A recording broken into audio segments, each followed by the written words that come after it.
হাদি ভাই একটা কথা বলতো, খুব আরেকটা বিপ্লব হবে, এটা তো বিপ্লব হয় না, এটা তো সূচনা হয়েছে, আরেকটা চূড়ান্ত বিপ্লব হবে।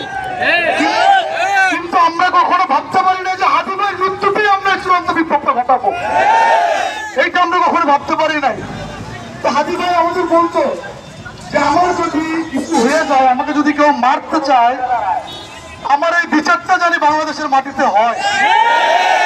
আমাদের হাদি ভাই বলতো এই ইনসাফের কথা, হাদি ভাই যে শত্রু তার সাথেও জানি ইনসাফ কায়েম হয়, এইটা আমাদের হাদি ভাই চাইতো। কিন্তু আমরা এই বিচারের দাবিতে আজকে আমাদের রাজপথে নামা লাগতেছে। আবার আমাদের যে গভর্নমেন্টে আমরা বসাইছি, সেই গভর্নমেন্টই আমাদের ভাই হাদি ভাইয়ের হত্যাকারীকে ধরতে পারে নাই, সে এখন ভারতে।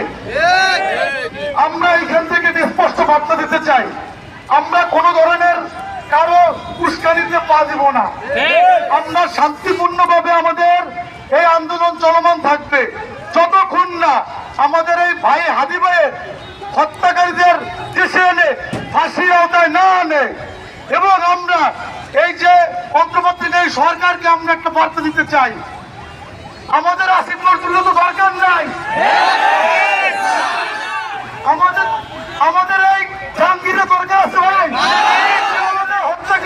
হাদি ভাই হত্যাকারীকে ধরতে পারে না, তার তো দরকার নেই আমাদের এই ইসি প্রধান যে হাদি ভাইয়ের হত্যা কাণ্ডকে একটি বিচ্ছিন্ন ঘটনা বলছে, তাকে কি আমাদের দরকার আছে? আমরা জনগণ, আমরাই শক্তি, আমরা জনগণ, আমরাই ভোটার, আমরাই শক্তি। আমরা জনগণ, আমরা সরকারকে বার্তা দিতে চাই, 12 ফেব্রুয়ারির আগে নির্বাচনের যে তারিখ ঘোষণা হয়েছে, তার আগে যদি আমার ভাই হাদি ভাইয়ের হত্যাকারীকে দেশে এনে শাস্তির আওতায় না আনা হয়, এই নির্বাচন হবে কি হবে না আপনারা সিদ্ধান্ত দিবেন। এটা আজ আমার হাদি ভাই শুধু ইনকিলাবের মুখপাত্র না, সারা বাংলাদেশের মুখপাত্র আমার হাদি ভাই।